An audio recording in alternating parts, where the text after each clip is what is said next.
మీ మీ మీ మీద సంబంధించి అది అడుగుతాను. ఎందుకంటే బేసిక్‌గా మీకు వచ్చిన టాపిక్ ఏంటంటే అంటే మీరు ఎలక్షన్స్ అయిపోయిన తర్వాత బయటకు వచ్చి మాట్లాడినప్పుడు ఇప్పుడు కొంతమంది నేతలు ఎవరైతే ఉన్నారో వాళ్ళందరూ జనసేనలో చేరటం ఇంకోటి చేరుతున్నా అంటే పవన్ కళ్యాణ్‌కి కేతిరెడ్డి గారికి ఒక మంచి అప్రోచ్‌నెస్ ఉంది. ఆ అప్రోచ్‌నెస్ వల్ల ఆయన పార్టీ మారుతారు. నెవర్ నెవర్ అండి. నెవర్.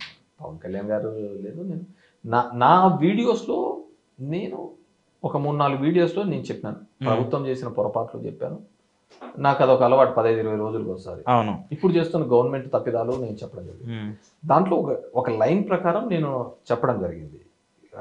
కాపుల్ని ఏ విధంగా కాపులు అనే వాళ్ళు ఓన్ చేసుకున్నారు పవన్ కళ్యాణ్ని. పవన్ కళ్యాణ్ దానికి చేసిన ప్రయత్నము, మనం ఆ సిచ్యువేషన్ని, ఆ ఇష్యూని ఎంత మిస్‌హ్యాండ్లింగ్ చేశాము అనేది చంద్రబాబు నాయుడు ఏ విధంగా అవకాశంగా వాడుకున్నాడు, మనం ఏ విధంగా దుర్వినియోగం చేసుకున్నాము అనే విషయాన్ని నేను చెప్పడం జరిగింది. సో ఆ విధంగా చెప్పడం ద్వారా మేబీ నేను పవన్ కళ్యాణ్కి లేకుంటే జనసేనలోకి వెళ్తున్నారని ఒక రూమర్స్ వచ్చినాయి. కానీ నెవర్. నేను ఆంధ్రప్రదేశ్లో రాజకీయం చేసినంత కాలం వైసీపీ పార్టీతోనే చేస్తాను, లేకుంటే నేను వైసీపీ పార్టీ తప్ప వేరే పార్టీతో నేను రాజకీయం చేయను. దాన్ని నేను మన వీడియోస్లో కూడా నేను చెప్పడం జరిగింది. కానీ ఏదేమైనప్పటికీ కూడా కొన్ని సందర్భాల్లో కొంతమందిని మనం గట్టిగా దూరం చేసుకున్న సందర్భాలున్నాయి. దాంట్లో మన ముఖ్యంగా ఆంధ్రప్రదేశ్ లాంటి రాష్ట్రంలో కులాల మధ్యనే ఎక్కువగా రాజకీయం నడుస్తుంది. సో ఆ కాపుల్ని పవన్ కళ్యాణ్కి దగ్గర చేర్చడంలో మనం సక్సెస్ అయినా వైసీపీ పార్టీ డైరెక్ట్ గా అంటే ఉన్న గ్యాప్ ను కూడా మీరే క్రియేట్ చేయకుండా వాళ్ళిద్దరిని కలిపినట్టు అయ్యిందనమాట. అది చంద్రబాబు నాయుడుకి పవన్ కళ్యాణ్కి అడ్వాంటేజ్ ఇది. సో హౌ ఫార్ అది కలిసి ఉంటుంది. ఎందుకంటే చాలా మా పవన్ కళ్యాణ్ వస్తే ఏదో అయిపోతుందని వాళ్ళు కూడా ఆలోచించడం జరిగింది. సో డెఫినెట్ గా కమ్మాస్ ఆలోచించినారంటే చంద్రబాబు నాయుడు కాబట్టి. వేరే అదే విధంగా రెడ్లు, సో నేను అన్నట్టుగా అందరికీ తెలిసినది, మనం ఎంత దాచిపెట్టుకున్నా ఇది అనమాట. కమ్మాస్ లో 70 to 80% టీడీపీగా ఉంటారు. కాపుల్లో 60 to 70% జనసేనకు ఉంటారు. రెడ్లలో 80 to 80% దాకా వైసీపీకి ఉంటారు. కానీ ఈసారి ఆ రెండు బాగా పోలరైజ్ అయినాయి. దీంట్లో రెడ్లలో పోలరైజేషన్ కాలేకపోయింది. తన ఓటు వరకు వేసుకోగలిగినాడేమో కానీ ఓటు తెచ్చి ఏపిచ్చే దాంట్లో విఫలమైనాడు. దాంట్లో నెంబర్ ఆఫ్ రీజన్స్ కూడా ఉన్నాయి. దాంట్లో ఒక గ్రామ స్థాయిలో, ఒక మండల స్థాయిలో, ఒక పట్టణ స్థాయిలో వాళ్ళకు వచ్చిన ఆపర్చునిటీస్ని కూడా మనం తీసివేసి జగన్మోహన్ రెడ్డి గారు ఒక సోషల్ ఇంజనీరింగ్ అనే కాన్సెప్ట్ ద్వారా అందరికీ ఆపర్చునిటీస్ ఇవ్వాలనే ఒక కాన్సెప్ట్ తీసుకొని రావడం జరుగుతుంది.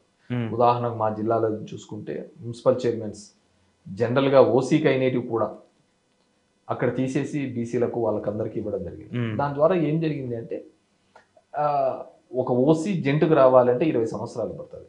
ఒక గ్రామంలో కావచ్చు, ఒక మండలంలో కావచ్చు, ఆ పోస్ట్ కోసమే పనిచేస్తూ ఉంటారు.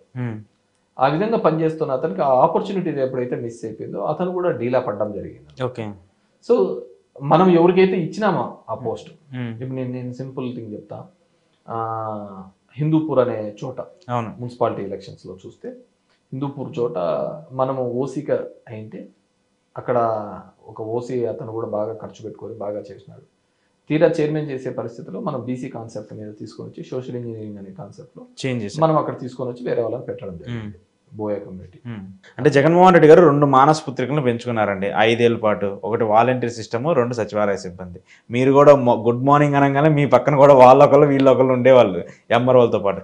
ఇప్పుడు అలా కాదు కదా, మాకేం తెలియదు కదా ఏ ఇంటికి ఏ సాయం అందింది, ఏ ఇంటికి ఏం మెయిల్ జరిగింది, ఏ ఇంటికి ఏం అందుతుందో మాకు తెలియదు. వాళ్ళకే తెలియాలి. ఎమ్మెల్యే కంటే ముందు వాళ్ళ దగ్గరికి వెళ్ళేవాళ్ళు. ఎమ్మెల్యే కాదు కదా, అసలు ఎమ్మెల్యేలు కాదు కదా, వార్డు కౌన్సిలర్లు కాదు కదా, సర్పంచులు కాదు, ఎంపీటీసీలు, వార్డు మెంబర్లు, ఎవరికి తెలియదు.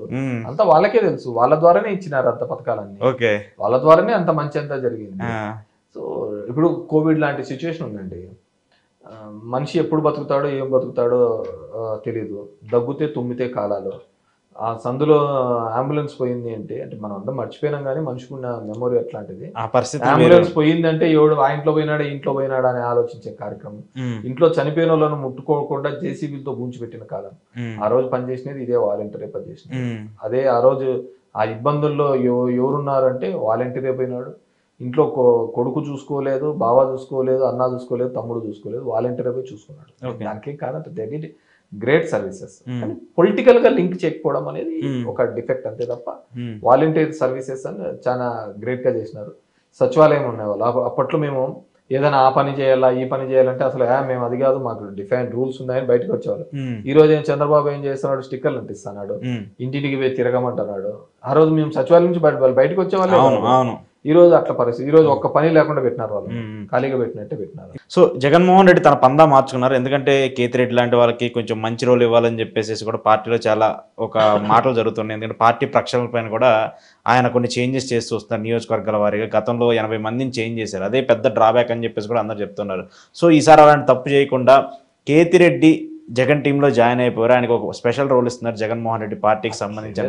ఆల్వేస్ జగన్మోహన్ రెడ్డి కోసం ఏ దానికైనా పనిచేయడానికి మేము సిద్ధంగా ఉంటాం. వన్ విషయం ఇక్కడ రెండు జరిగినాయి. ఇక్కడ ఉన్న వాళ్ళ ఫీలింగ్ ఏంటంటే కేసీఆర్ టికెట్లు మార్చింటే ఇక్కడికి వచ్చింది అనేది, దీన్ని చూసుకొని జగన్ ఎక్కువగా మార్చడంతో మనం నష్టపోయినాం అనేది. సో రెండింటికి అట్లే ఉండదు. ఒక నాయకుడు ఖచ్చితంగా మారుతానాడు, తీసేస్తున్నామంటే మల్టిపుల్గా చూడాలా. అతను ఎంతో కొంత లోకల్గా గ్రౌండ్ లెవెల్లో ఒక 5-10 వేల ఓట్లైనా ఎఫెక్ట్ చేయగలుగుతాడు. అలాంటిది మొత్తం నాకే ఓట్లు ఉన్నాయి నన్ను చూసే అనే పద్ధతి కూడా ఒక తప్పిదంగానే అనుకోవచ్చు. ఓకే, జనాలు దేన్ని నమ్మారు? ఏది జనాలు దేన్ని నమ్మారు? వాస్తవం చంద్రబాబు నాయుడు ఆయన తిరుగుతున్న, ఆయన ఈ వయసులో కూడా ఇంత కష్టపడుతున్నాడు, ఇంత సేవ చేశారు అనేది. నీకు రెండు కాంట్రడిక్షన్స్ చెప్తున్నా. జనాలు ఆయన చుట్టే, జనాలు కదా ఆఫీసర్లంతా అతని చుట్టే తిరుగుతారు.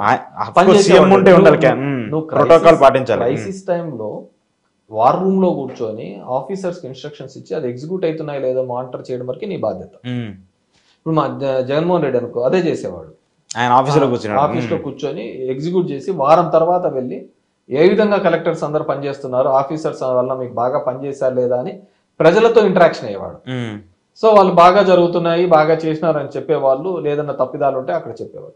నువ్వు వాళ్ళని పనే చేయకుండా నీ ఫోటోలకి ఏం పని ఉంటుంది? రైల్వే బ్రిడ్జ్ మీద తిరగడం. ఈయన ఏమైనా చేస్తాడా చెప్పండి? ఏమీ చేయలేడు కదా.